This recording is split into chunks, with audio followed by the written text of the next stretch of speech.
AI video used to be obvious. Stiff motion, dead eyes, and a render time that killed your creativity. But the game just changed. This isn't a 90-minute render. This is a 4-minute reality check. Look at the skin, the lighting, the focus. If you're still using yesterday's tools, you're falling behind. I'm Sloane, and I'm going to show you how to build a high-fidelity future without the wait. Subscribe to Sloane Zero. We've all seen it. That unmistakable plastic sheen, the melting fingers, the background that breathes like a fever dream. AI slop. It's everywhere. Millions of images and videos being pumped out that look, well, fake. But you're not here for good enough. You're here for that final 1%, the point where the machine stops and the human begins. I'm going to show you how to break the uncanny valley and finally reach 99% human realism. We've all been there, chasing that perfect render only to end up trapped in the uncanny valley. Look at the eyes here, static, painted on, and the engine completely misses the first word. It's a total immersion killer. This is why I've moved my entire production to HeyGen. Bypass the glitches and hit that professional standard. You have to use the right tools. Don't settle for close enough. Realism isn't a happy accident. And it isn't found in a magic prompt. It's found in the physics of light hitting skin, the way a shadow settles into a muscle, the tiny, perfect imperfections that the algorithms usually try to smooth away. To get there, we have to stop asking the AI to create and start telling it exactly how to build. From character consistency to lighting rigs that actually make sense, we're moving past the noise. Ready to see how deep the rabbit hole really goes?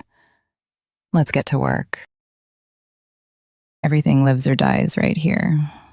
This is our master image of Ashley. In this industry, the rule is absolute. Garbage in, garbage out. If the starting asset for your subject isn't flawless, the motion will never hold up. I'll break down the creation of a master image like this in a future lesson. But for this lesson today, just understand that this is your foundation. Once you have an asset this clean, you're no longer fighting the AI, you're directing it. Look at the stability. Because the engine started with a perfect reference of Ashley, it isn't guessing. It knows exactly how she should look and move. This is how you transition from a static shot to a professional 16:9 simulation. We aren't hiding the work. Here is the exact prompt logic we used for Ashley's transition. When we generated that canoe sequence, we didn't just guess at the motion weights or hope the AI would behave. We worked with complete information.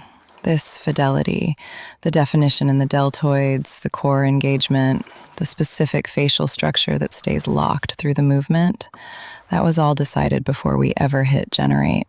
Look at the master blueprint on your screen. This is the identity card, the DNA of everything we build.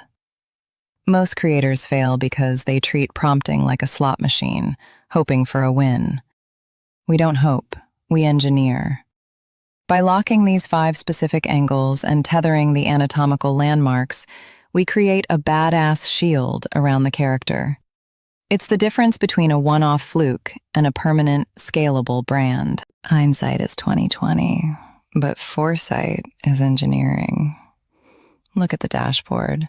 I'm capturing the exact moment this identity is born. Notice how I'm not just tossing words into a box. I'm anchoring the prompt to the reference images. Watch the orthogonal sequence. By specifying the front, profile, and back views in a single string, we aren't just making an image, we're creating a multi-dimensional map. I hit generate, the uncertainty vanishes, and the engine is forced to respect the anatomy we've chosen. This isn't a gamble, it's a command. Let's see the result. We used a bikini base mesh to hardwire her physique. By forcing this sequence, you're making sure the engine knows her volume from every angle before you ever hit render.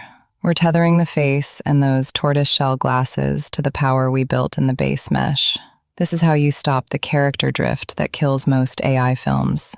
She stays her, no matter the lighting. And even the hemline is a tactical choice to keep the quad development visible. This isn't a prompt, it's a blueprint. Copy the logic from the description and stop guessing. I'm tethering the identity card directly in Kling 3.0. I zoomed, locking Sloane's facial structure and physique. Now, the engine follows the blueprint for every frame. Identity isn't a choice, it's a discipline. Most systems fail the moment the environment shifts. They lose their shape the second the path gets steep or the light starts to fade. But true authority is a constraint. It's the internal baseline that remains when everything else is stripped away. It is the steady pulse beneath the surface. The noise, the rain, the chaos, it's all designed to make you drift. But we don't drift. We lock the frame. We maintain the line. If your core can't hold under 400 pounds of cold iron, it won't hold when the world asks questions. I am Sloane. This is my world. And today, I show you how to build yours.